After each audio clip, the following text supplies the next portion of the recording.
Hey everyone, happy Friday! It is Friday. It's May 15th. And I am here to do our last two chapters of Stage Fright on a Summer Night.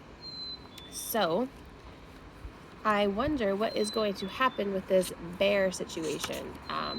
Annie stole that bear, right, to save him. Um, and now Will and Puck have showed up to help them. So let's see what happens with Chapter 9, Sweet Sorrow.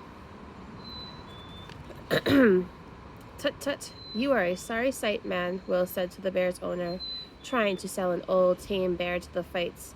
Well, I've been planning to write a play with a part for a bear, so take this money for him and be gone. Will handed some gold coins to the bear's owner. The man's eyes grew wide. He laughed. You can have him, the man said, and he took off. Thank you, and good riddance, called Will. Then he turned to Puck. Take our new player to the stables. Tell the actors they needn't be afraid of him. He's tamer than most of them. Come this way, Puck said. He put his arm around the bear and gently led him out from the trees. You'll love the stage, old man. Bye, Puck. Bye, Dance and Annie. Puck smiled and waved. The bear stared for a moment at Jack and Annie. He had a grateful look in his eyes. Then he lumbered off with Puck. Thanks, Will, for helping Dance and Annie, and for helping us. Thank you both for helping me, said Will. You saved the day. The night, you mean, said Jack. Indeed, the night, said Will. Oh, here's your bag. You forgot it. He gave Jack his leather bag. Then he held up their two scrolls with their lines on them.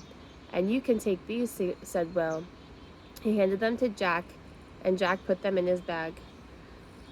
Where are you off to now, said Will. The other side of the London Bridge, said Annie. I could take you there on my boat, said Will. Follow me. Will led them along a dusty path toward the river. The last rays of the sun slanted through the trees. Soon they came to a small rowboat docked on the Thames. Climb in, said Will. Jack and Annie and Will climbed in. Will untied the boat from the dock. Then he began rowing across the river. The water reflected the purple and pink in the sky. Only a few white swans now glided over the shimmering ripples. The river smelled as bad as before, but Jack didn't mind now. He had grown used to it. Jack pulled out his notebook and pencil. What are you doing? Will asked. I wanted to write some of my memories in my notebook, said Jack. Ah, and I'll note you both in my book of memories, said Will. Jack smiled. I have a question, Will, said Annie. Why does Queen Elizabeth have black teeth? Too much sugar, said Will. I hope it doesn't make her feel bad looking that way, said Annie. Oh no, she's not the least hurt, said Will. The Queen has no idea how she looks. She hasn't peeked in a good mirror for 20 years. Is that true, said Annie? 'Tis, said Will. The Queen pretends to be young and beautiful, just as you pretended to be a boy, and the bear pretended to be an actor. You see, all the world's a stage. Jack liked that idea. He wrote in his notebook, all the world's a stage. Jack looked up at London Bridge as they passed by. The shops on the bridge were closed now. The theater crowd was thinning out. The scary black birds were no longer on the rooftops. They had swooped down and were picking at the garbage left on the cobblestones. The show was over. By the time they came to the riverbank, night was falling. It was much cooler. Will tied up his rowboat and climbed ashore with Jack and Annie. Thanks a lot, Jack said to Will. We can go the rest of the way by ourselves. Where do you live, said Will. In Frog Creek, said Annie. What path do you take, asked Will. You'll never believe this, said Annie. We climb up the rope ladder to a tree house in that tree over there, and we open a book.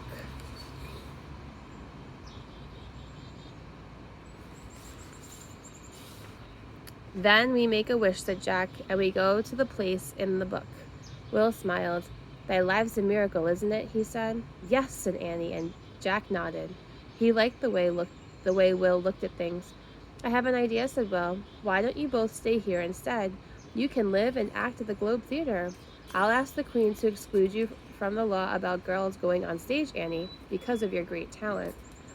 And I will teach you both to write plays. Really? Said Jack and Annie together. Jack couldn't imagine anything more fun. Then he thought of his parents back in Frog Creek. But our mom and dad, he said. We would really miss them, said Annie. Will smiled. I understand, he said, and I would miss you if I were them. He put his hand over his heart. So good night, parting is such sweet sorrow. Yes, 'tis, said Annie, nodding. Farewell, said Will. He waved. Jack and Annie waved back. Then Will turned on his heels and headed back to his rowboat. Jack and Annie walked to the rope ladder and climbed up to the treehouse. When they got inside, they looked out the window. Will was rowing back across the Thames River. A single white swan glided across the ripples beside his boat. A silver moon was rising in the sky. At that moment, Jack did feel sweet sorrow. He wanted to stay in merry old England just a little longer. Wait, Will, he shouted, but Annie picked up the Pennsylvania book. I wish we could go home, she said. The wind started to blow. The treehouse started to spin. It spun faster and faster, then everything was still, absolutely still. So when you say that you feel sweet sorrow, it's kind of feeling like, you're sad to say goodbye, but you're also happy to go back to where you came from, right? So Jack and Annie liked staying in England and they had fun and they think it would be really great to stay there, but they also know that they would be happy to be home with their mom and dad. So sweet sorrow, it's sad to say goodbye, but it's also good to be able to go back to where you live and where your home is. All right, chapter 10, Our Will? Jack opened his eyes. They were wearing their own clothes again. A lightning bug blinked inside the growing darkness of the treehouse. Annie picked up Morgan's note. She repeated the rhyme. To find a special magic, you must step into the light, and without wand, spell, or charm, turn daytime into night. We found the special magic, said Annie. Theater magic. Yep, said Jack. He opened his backpack.